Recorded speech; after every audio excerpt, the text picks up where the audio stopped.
Hello friends, welcome to our channel. Government of India నుంచి అఫీషియల్గా ఐఐపిలో ఖాళీగా ఉన్న గ్రూప్ 3 అండ్ గ్రూప్ 2 క్యాడర్కి సంబంధించినటువంటి పర్మనెంట్ ఉద్యోగాలకి అధికారికంగా నోటిఫికేషన్ రిలీజ్ అయింది. సెలెక్టెడ్ క్యాండిడేట్స్కి స్టార్టింగ్లోనే మీకు 63,000కి పైగా శాలరీ అనేది పే చేస్తున్నారు. ఎటువంటి ఎక్స్పీరియన్స్ ఏమీ అవసరం లేదు, ఎలాంటి ఇంటర్వ్యూ కూడా ఉండదు.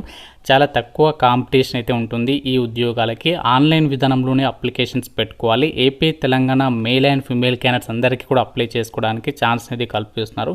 ఈ వీడియోలో మీకు ఈ జాబ్స్కి సంబంధించి ఫుల్ డీటెయిల్స్ అండ్ అలాగే ఎలా అప్లై చేయాలనేది క్లియర్గా ఎక్స్ప్లెయిన్ చేస్తాను.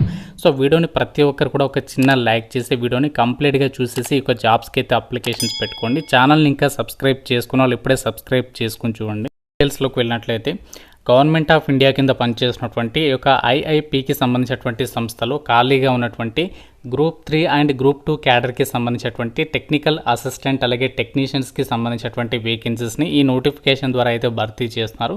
ఈ ఉద్యోగాలకి ఇండియన్ నేషనల్స్ అందరూ కూడా అప్లై అయితే చేసుకోవచ్చు. ఆన్లైన్ విధానంలోనే అప్లికేషన్స్ పెట్టుకోవాలి. గ్రూప్ 3 క్యాడర్కి సంబంధించినటువంటి టెక్నికల్ అసిస్టెంట్ ఉద్యోగాలకి మంత్లీ మీకు జాబ్లో చేరగానే 63,996 అంటే అప్రాక్సిమేట్లీ 64,000కి పైగానే మీకు శాలరీ అనేది రావడం జరుగుతుంది. ఇది స్టార్టింగ్ శాలరీ అనమాట. అలాగే టెక్నీషియన్స్కి సంబంధించి గ్రూప్ 2 క్యాడర్కి సంబంధించినటువంటి జాబ్స్కి మీకు 35,000కి పైగా శాలరీ అనేది రావడం అనేది జరుగుతుంది. ఇక్కడ మనకి పే స్కేల్స్ కూడా ఇచ్చారు. టెక్నికల్ అసిస్టెంట్ ఉద్యోగాలకి లెవెల్ 6 ప్రకారం, టెక్నీషియన్స్ వేకెన్సీస్కి లెవెల్ 2 ప్రకారం మీకు శాలరీస్ అయితే ఉండడం అనేది జరుగుతుంది. టెక్నికల్ అసిస్టెంట్కి సంబంధించి ఇక్కడ ఏ కేటగిరీలో వేకెన్సీస్ ఉన్నాయి, అలాగే టెక్నీషియన్స్కి సంబంధించి కూడా ఏ కేటగిరీలో వేకెన్సీస్ ఉన్నాయని చెప్పేసి ఇచ్చారు. సో ఇక్కడ ఏ పోస్ట్లకి అప్లై చేయాలనుకున్నా మీరు ఏ క్యాస్ట్ వాళ్ళైనా సరే అప్లై అయితే చేసుకోవచ్చు అనమాట. ఎందుకంటే మీకు ఇక్కడ అన్ని క్యాస్ట్ల వరకు వేకెన్సీస్ కేటాయించారు. మెయిన్ ముఖ్యంగా ఇక్కడ జనరల్ కేటగిరీలలో వేకెన్సీస్ ఉన్నాయి కాబట్టి మీరు ఏ క్యాస్ట్ వాళ్ళైనా సరే అప్లై అయితే చేసుకోవచ్చు. ఏజ్ లిమిట్ విషయానికి వచ్చినట్లయితే మినిమం 18 నుంచి 28 ఇయర్స్ వరకే జనరల్ అభ్యర్థులు అప్లై చేసుకోవచ్చు. సో దాంతోపాటు గవర్నమెంట్ ఆఫ్ రూల్స్ ప్రకారం మీకు క్యాస్ట్ వరకు కూడా ఏజ్ రిలాక్సేషన్స్ కూడా అప్లికేబుల్ అయితే కావడం జరుగుతుంది. నోటిఫికేషన్ ద్వారా భర్తీ చేసినటువంటి పోస్టులకి సంబంధించి క్వాలిఫికేషన్స్ గురించి చెప్పే ముందు మీకు ఒక ఇంపార్టెంట్ పాయింట్ చెప్పాలి. అదేంటి అంటే ఈ జాబ్స్కి సంబంధించి మనకి అప్లికేషన్ ప్రాసెస్ వచ్చేసి మనకి ఆన్లైన్లో అప్లై చేసిన తర్వాత మళ్ళీ మనము ఆఫ్లైన్లో కూడా అప్లికేషన్ అనేది పంపించాలి. ఆ డీటెయిల్స్ని కూడా ఇక్కడ మనకి నోటిఫికేషన్లో క్లియర్గా ఇచ్చారు. మీరు ఇక్కడ నోటిఫికేషన్లో చెక్ చేసినట్లయితే సో దీనికి సంబంధించి ఇంపార్టెంట్ ఇన్స్ట్రక్షన్స్లు గమనించండి. ఈ జాబ్స్కి సంబంధించి మనము ఆన్లైన్ అప్లికేషన్ వచ్చేసి www.iip.res.inకి సంబంధించినటువంటి వెబ్సైట్లోకి వెళ్ళి మీరు అప్లికేషన్స్ అయితే పెట్టుకోవచ్చు. సో ఆన్లైన్ అప్లికేషన్ కంప్లీట్ అయిన తర్వాత ఆ పీడిఎఫ్ అనేది మీరు ప్రింట్అవుట్ తీసుకొని సో దాంతోపాటు మీ యొక్క ఎడ్యుకేషనల్ జిరాక్స్ కాపీస్ అన్ని కూడా అప్లికేషన్ ఫామ్తో పాటు అన్నీ కూడా అటాచ్ చేసేసి మనకి ఇక్కడ ఇచ్చినటువంటి అడ్రస్ ఏదైతే ఉందో బోల్డ్ లెటర్స్ ఇచ్చారు కదా, సో ఈ అడ్రస్కి మనము అప్లికేషన్ అనేది పోస్ట్ ద్వారా కూడా పంపించాల్సి ఉంటుందన్నమాట.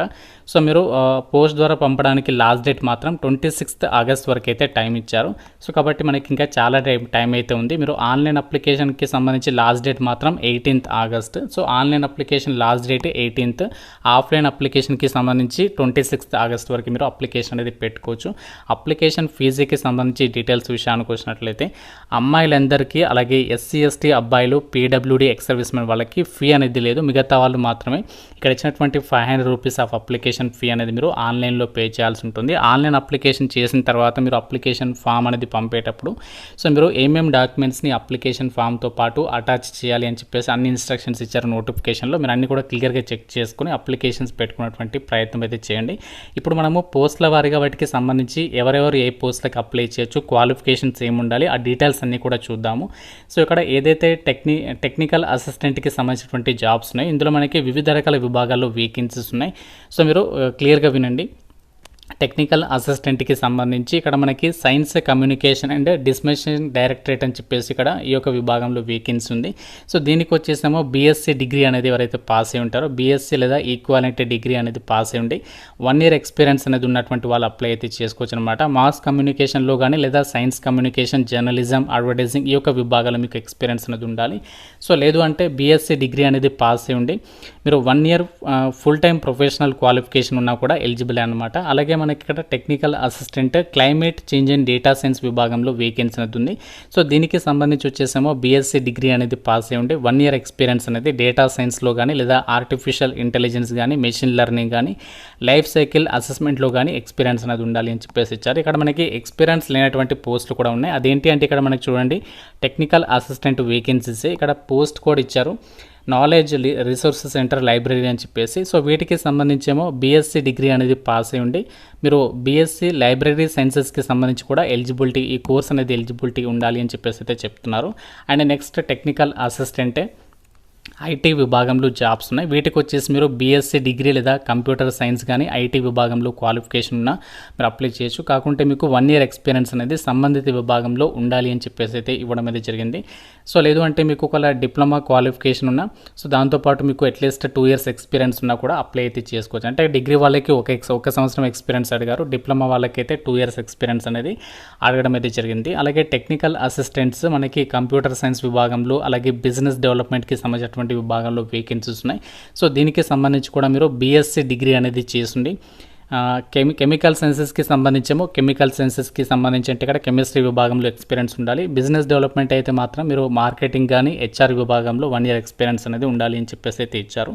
అలాగే టెక్నీషియన్స్కి సంబంధించినటువంటి వేకెన్సీస్కి ఎవరు అప్లై చేయొచ్చు అంటే, సో ఎవరైతే 10th క్లాస్తో పాటు ఐటీఐ అనేది పాస్ అయి ఉంటారో వాళ్ళు అప్లై అయితే చేసుకోవచ్చు అనమాట. ఒకవేళ ఐటీఐ క్వాలిఫికేషన్ లేకపోతే 10th క్లాస్ అనేది పాస్ అయి ఉండి 2 years మీకు ఫుల్ టైం ఎక్స్పీరియన్స్ అనేది ఉన్నట్లయితే వాళ్ళకి కూడా ఛాన్స్ అనేది కల్పిస్తున్నామని చెప్పేసి ఇక్కడ నోటిఫికేషన్లో సో క్లియర్గా అయితే మెన్షన్ చేయడం అయితే జరిగింది. సో ఈ విధంగా మనకి ఇక్కడ ఈ యొక్క పోస్టులకి సంబంధించి క్వాలిఫికేషన్స్ అయితే ఇచ్చారు. సెలక్షన్ ప్రాసెస్ ఎలా ఉంటుంది అంటే, సో మనకి ఇక్కడ టెక్నికల్ అసిస్టెంట్ ఉద్యోగాలకైతే ఇక్కడ ఎగ్జామినేషన్ అనేది ఓఎంఆర్ బేస్డ్ విధానంలో కండక్ట్ చేస్తారు. డిప్లొమా లేదా గ్రాడ్యుయేషన్ లెవెల్లో ఎగ్జామినేషన్ స్టాండర్డ్ అనేది ఉంటుంది. 3 hours ఎగ్జామ్ అనేది ఉంటుంది. 200 questions అడుగుతారు. ఇందులో 3 papers అయితే ఉంటాయి. పేపర్ 1 వచ్చేసి 1 hour ఉంటుంది, పేపర్ 2 30 minutes, పేపర్ 3 వచ్చేసి 1 hour 30 minutes అనేది కండక్ట్ చేస్తారు. సో దీనికి సంబంధించి పేపర్ 1 వచ్చేసి మెంటల్ ఎబిలిటీ నుంచి క్వశ్చన్స్ అడుగుతారు, ఎటువంటి నెగటివ్ విధానం ఉండదు. పేపర్ 2లో మాత్రం జనరల్ అవేర్నెస్, ఇంగ్లీష్ లాంగ్వేజ్ నుంచి క్వశ్చన్స్ అడుగుతారు. ప్రతి రాంగ్ ఆన్సర్కి మీకు 1 mark అనేది డిడక్ట్ చేస్తారు. ప్రతి కరెక్ట్ ఆన్సర్కి మీకు 3 marks అనేది కేటాయించడం మీద జరుగుతుంది. ఫైనల్గా పేపర్ 3లో ఏంటంటే మీ యొక్క కన్సర్న్డ్ సబ్జెక్ట్ అంటే మీ సబ్జెక్ట్ రిలేటెడ్గా టాపిక్స్ నుంచి క్వశ్చన్స్ అడుగుతారు. అంటే మీరు ఏ విభాగంలో ఒక క్వాలిఫికేషన్ ఉంటే దానికి రిలేటెడ్గా 100 questions అడుగుతారు, 300 marks. సేమ్ ఇక్కడ ప్రతి కరెక్ట్ ఆన్సర్కి 3 marks, ప్రతి రాంగ్ ఆన్సర్కి 1 mark అనేది డిడక్ట్ చేస్తారు. అలాగే టెక్నీషియన్స్ ఉద్యోగాలకి సంబంధించి ఎగ్జామినేషన్ ప్యాటర్న్ వచ్చేసి, సో ఇక్కడ మీకు 150 questions అడుగుతారు, 2 hours 30 minutes. ఇందులో కూడా 3 papers అయితే ఉంటాయి. పేపర్ 1 అనేది కామన్, ఇక్కడ అందరికీ కూడా పేపర్ 1, పేపర్ 2 అనేది కామన్గా ఉంటాయి. పేపర్ 3 మాత్రమే చేంజ్ అవుతుంది. సో ఇక్కడ పేపర్ 3లో ఏంటంటే మీకు సబ్జెక్ట్ రిలేటెడ్గా క్వశ్చన్స్ అనేవి అడగడం అయితే జరుగుతుంది. పేపర్ 2 అండ్ పేపర్ 3లో సేమ్ మనకి నెగటివ్ విధానం ఉంటుంది. పేపర్ 1లో మాత్రం నెగటివ్ విధానం అనేది ఉండదు. ఇంగ్లీష్ లాంగ్వేజ్లోనే మనకు ఎగ్జామినేషన్స్ అనేవి కండక్ట్ చేయడం అయితే జరుగుతుంది. ఇండియన్ నేషనల్స్ అందరూ కూడా అప్లై అయితే చేసుకోవచ్చు. సెలెక్టెడ్ క్యాండిడేట్స్కి మీకు DRNS allowances, house rent allowances, transport allowances, central గవర్నమెంట్కి సంబంధించినటువంటి ఎంప్లాయీస్కి వర్తించేటువంటి అలవెన్సెస్ అన్నీ కూడా మీకు పే చేయడం జరుగుతుంది అని చెప్పేసి నోటిఫికేషన్లోనే క్లియర్గా అయితే మెన్షన్ చేయడం అయితే జరిగింది. ఇండియన్ ఇన్స్టిట్యూట్ ఆఫ్ పెట్రోలియంకి సంబంధించి ఐఐపి నుంచి అఫీషియల్గా రిలీజ్ అయినటువంటి టెక్నికల్ అసిస్టెంట్ అలాగే టెక్నీషియన్స్కి సంబంధించినటువంటి వేకెన్సీస్ డీటెయిల్స్. వీటికి సంబంధించి ఇక్కడ మీరు వెబ్సైట్లోకి వెళ్ళేసి అప్లై నౌ పైన క్లిక్ చేసినట్లయితే సో ఈ విధంగా వెబ్సైట్ ఓపెన్ అవుతుంది. ఇక్కడ మీరు రిజిస్టర్ పైన క్లిక్ చేసి ఇందులో అకౌంట్ క్రియేట్ చేసుకుని లాగిన్ పైన క్లిక్ చేసి లాగిన్ అయిన తర్వాత అప్లికేషన్ అనేది సబ్మిషన్ చేయాలి.